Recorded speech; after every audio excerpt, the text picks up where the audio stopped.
we shall look at the average case analysis of linear search to begin with.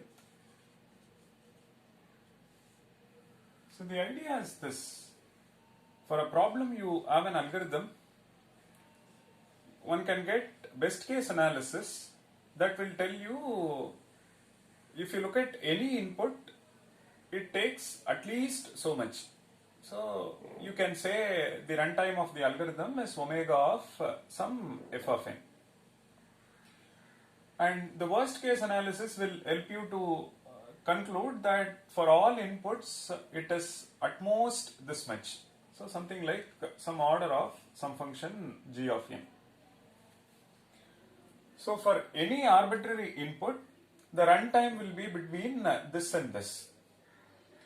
Now we are interested in knowing on an average what would be the complexity. So there are many inputs. A simple average will tell you, you calculate for each of them and take the simple average, but it turns out that that is not possible because the number of inputs is countably infinite. So what we are going to do is, we are going to do a probabilistic analysis as part of average case analysis, or it's one and the same. So we bring in appropriate probability measure using which we estimate the number of primitive operations on an average for so and so algorithm. That's precisely the focus.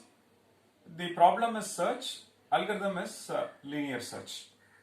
And one can also solve search problem using binary search with some restriction on the input. So let's look at this algorithm and analyze. Best case, what we are looking for is close to the beginning of the array, so it is constant. Either it could be the first location or the second location or somewhere close to the beginning of the array. If you look at the worst case, either the element is not present or it is present close to the end of the array. It means the worst case is theta of n. Now we wish to know, for an arbitrary input, what is the average cost. In particular, we wish to know, is it close to best case or is it close to worst case. That analysis is what we are going to do. And most importantly, the number of inputs is countably infinite. So this set is something we have to understand carefully, because when we do averaging argument, the averaging argument is over this set, but it's infinite in nature. So unless we understand this set carefully, it's very difficult to do probabilistic analysis or averaging argument. So what we are going to do is the following. This countably infinite set, we are going to partition them into finite number of equivalence classes. The first equivalence class is precisely this. It contains all those a comma x such that x is present in a of 1. X is same as a of 1. The element that we are looking for is present in the first location. What is the input? Input is a comma x. If x is present in a of 1, then that input falls into equivalence class 1. So equivalence class 2 consists of all those inputs such that x is present in location 2. So like that it goes, and this will tell you it is all those a comma x such that a of n is x. Now you can see this, right? Apart from this, there is one more.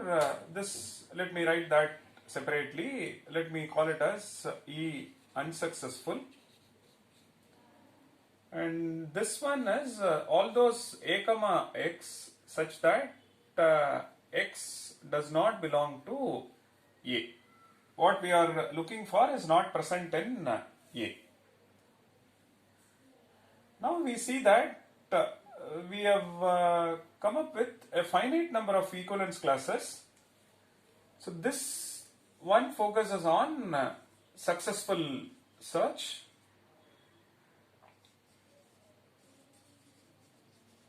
and this one is unsuccessful search.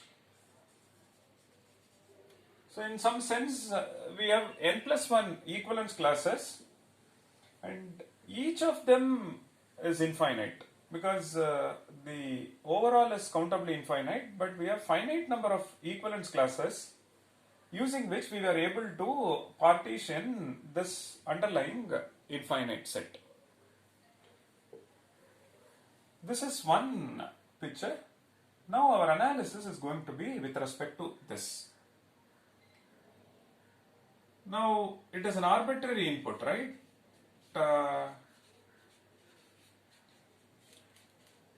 Now when you are given an input like a comma x, it can fall into two categories. First, it could be a successful search or successful input, or it could be an unsuccessful search or unsuccessful input. When I say successful input or successful search, x is present in one of these locations, 1 to n. When I say it is unsuccessful search, the element we are asking for is not present in the array at all. So now, how do we estimate the time? Estimate what is the cost with respect to successful search and cost with respect to unsuccessful search. Averaging argument, average cost for successful search and average cost for unsuccessful search. With that you calculate the total cost. Correct? So that's precisely the idea. Now let's focus on successful search. Now I am going to bring probability into the picture. So what is the probability that the element that we look for is present in A of 1? What is the probability that the element we look for is present in A of 2? And so on up to probability that it is present in A of n. So please note, to start with, you may assume all keys are distinct. A1 to An, all keys are distinct. So A1 to An are distinct. So the one that you look for, it could be at the first place or second place or nth place. So uniform probability, any location is equally likely. So any location from 1 to n is equally likely. Correct? Which means the probability of finding x in first location is 1 by n, second location is 1 by n, third location is 1 by n, and any location is 1 by n. Please note, we are only analyzing the successful this thing. Now this is on one side. Now there is a cost, right? What is the cost associated with that? Suppose I find the element in, say, the first location, then the probability is 1 by n. And what is the cost associated with that? We find in the first location itself, so the cost is 1, which means we incur 1 comparison. Correct? The probability that we look for in second location, we know it is 1 by n. And what is the cost? The cost is, we compare with the first location, then we know it is no. After that we compare it with the second location, it is yes. So number of comparisons, it's 2. What is the probability that we find at ith location? Probability is this, the cost is I. And if it is nth location, this cost is n. Correct? So now, if it is a successful search, probability of finding in this location, that is given. Along with that, cost is also given. Now we are going to do weighted average, because once we know the probability and the cost, then the natural thing is look at the weighted average, that or weighted cost, that is precisely your averaging argument, which we shall see next. So now we are going to estimate average cost if it is a successful search. As I just mentioned, we will be focusing on the weighted cost or weighted average and successful search. That could be at location 1 with the probability this cost is so much.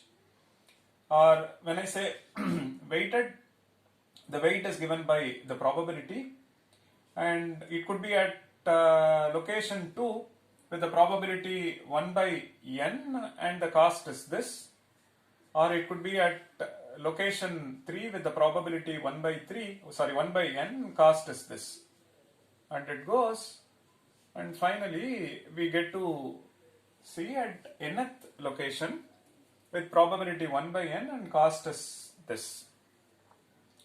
So now we see that this value is precisely so much. It says on an average the cost of linear search under successful search is n plus 1 by 2. And it is fine. The reason is intuitively it is perfect, right? On an average, it's n plus 1 by 2, approximately 50%.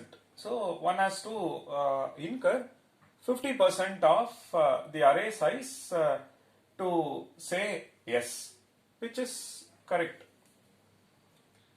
So what this says is average cost for successful search is n plus 1 by 2, where n is the array size, so which means one has to incur 50% of the array size to say yes. Let's look at the average cost if it is unsuccessful search.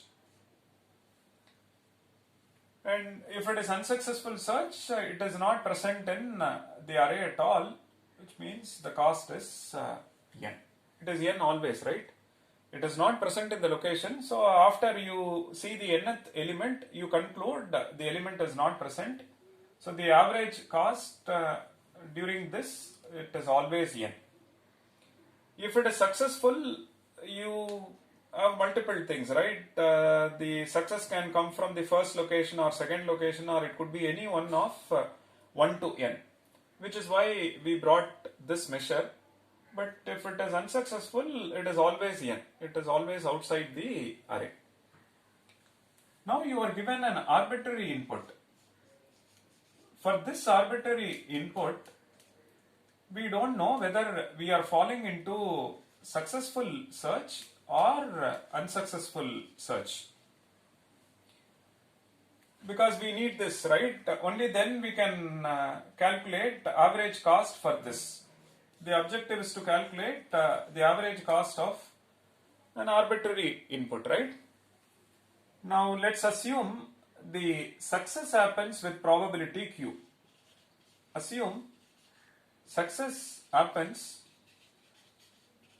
with probability say q, which means for that arbitrary input, unsuccessful thing is probability is 1 minus q. Okay. So now average cost of linear search. So on an average, what would be the cost? So the input that is given, that could be a successful one or unsuccessful one, we don't know. With probability Q, we get success, and the average cost, if it is a successful search, is so much. And with this probability, we see it is unsuccessful, and the average cost, if it is unsuccessful search, is so much. So this is precisely the analysis of linear search. And if the behavior is something like this, suppose Q is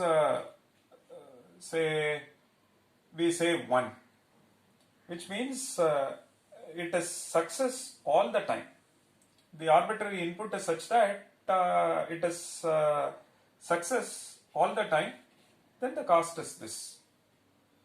Suppose the arbitrary input is such that we say Q is 0, which means it is unsuccessful search all the time. But in practice, it varies. So Q varies between 0 to 1. How do we fix? So the experience or through some simulation, we fix some value. Say we say Q is 0.5, which means 0.5 over here, 0.5 over here. You see that the arbitrary input falling into successful search is 0.5, unsuccessful search is 0.5. Then appropriately you bring in the cost. So what is the larger picture? I mean, this picture is what we will be taking it forward for almost all problems. So you have a computational problem P, and you have an algorithm. Having analyzed best case and worst case, now as part of this module we are focusing on average case.